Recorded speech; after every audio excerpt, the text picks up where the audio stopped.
we gonna stop?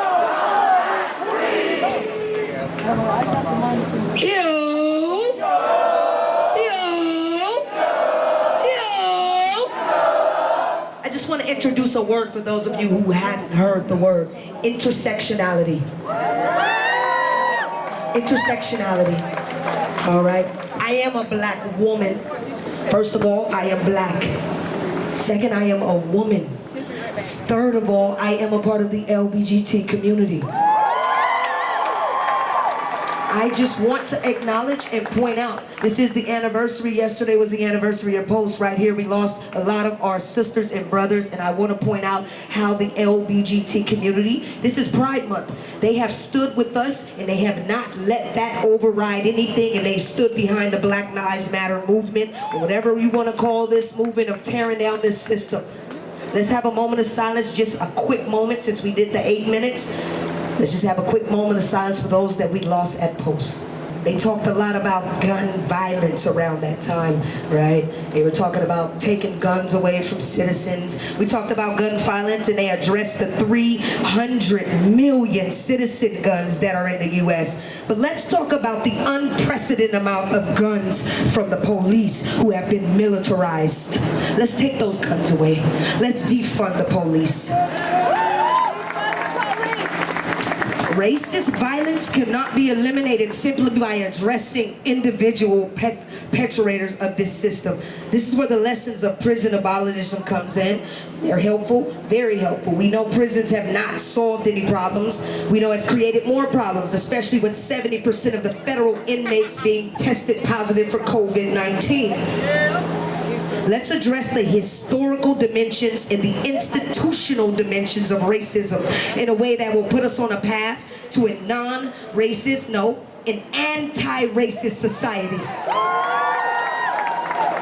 We've been dealing with this issue of police killings, black people, and people of color since the foundation of this country. I ask you, where are we now, and how far have we come?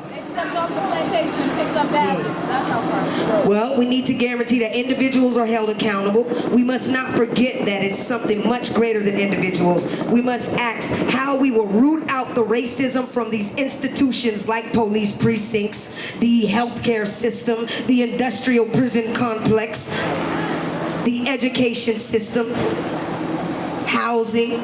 Holding individuals accountable is important, but tearing down this system is much more relevant.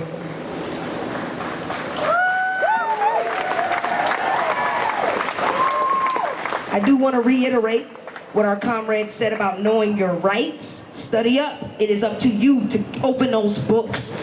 It's up to you. If you need help, reach out. We got resource links all day long. Again, they gave you our tag. We are not just asking you to follow us, we're asking to follow so that we can help give you information that you will need to fight and tear this system down.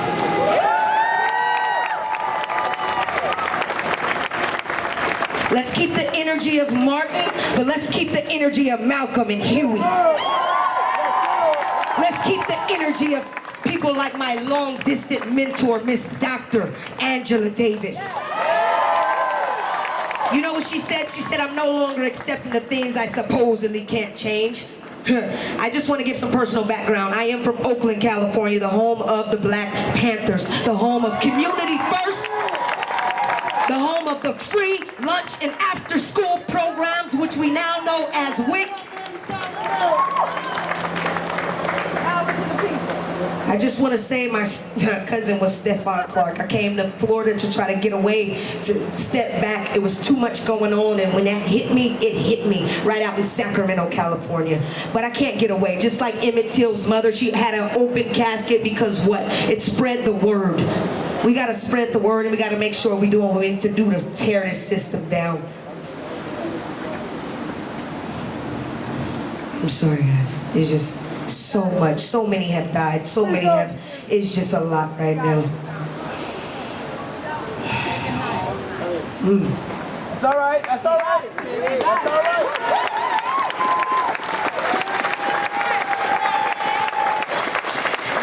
I just have a message for a few of you. For those of you who choose to bring up the myth of black-on-black crime whenever we speak of police brutality, let me say one thing. Shut the fuck up.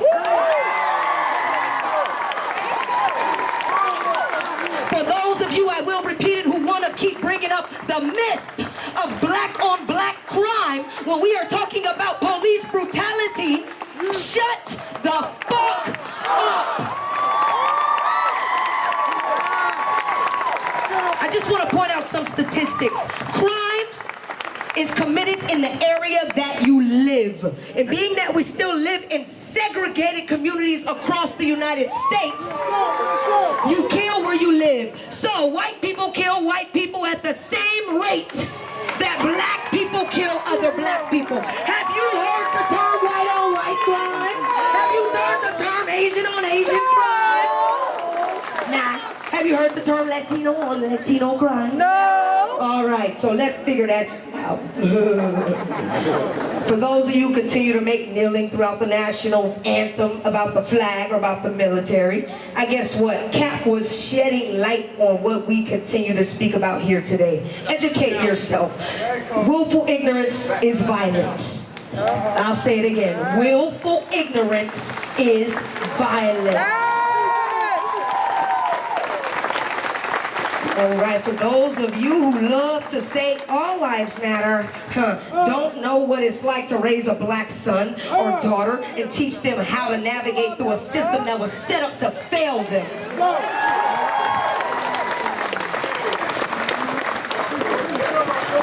Listen, I love my black brothers and they have been prosecuted and they've been treated wrongly. But for those of you who look and say protect especially the black man, you don't know the most disrespected person in the United States is the black woman. The most neglected person in the United States is the black woman.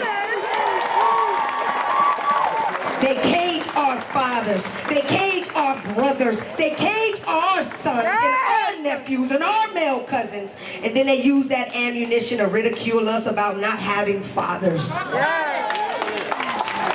What sense does that make? I'm trying to tell you. They use that to promote violence against us. They think that no one's there to protect us as the black woman. Meanwhile, guess what? Us sisters, our mothers, our grandmothers, our aunties, our female cousins, they're always there to foot the bill of trauma and pain. You can't put that in dollar amounts. You can't put that in dollar amounts. But what you can put in dollar amounts is what?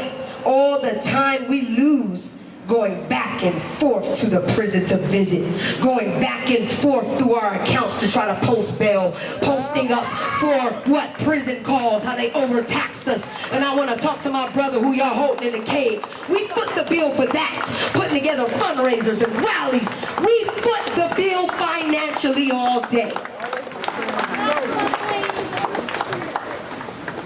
Defunding the police and putting the money back into black communities is going to actually help us more than we would ever know. Again, the statistics on 31% of our budget here in Orlando going to police and only 0.02% going into community. That ain't right. That ain't right. Say it again. That ain't right. I don't think it's right either. If I could just interject and just talk about how much love we would get, how much respect we could get if we start building community amongst ourselves. And I'm just going to end it in the words again of Lauryn Hill. It could all be so simple, but you'd rather make it hard.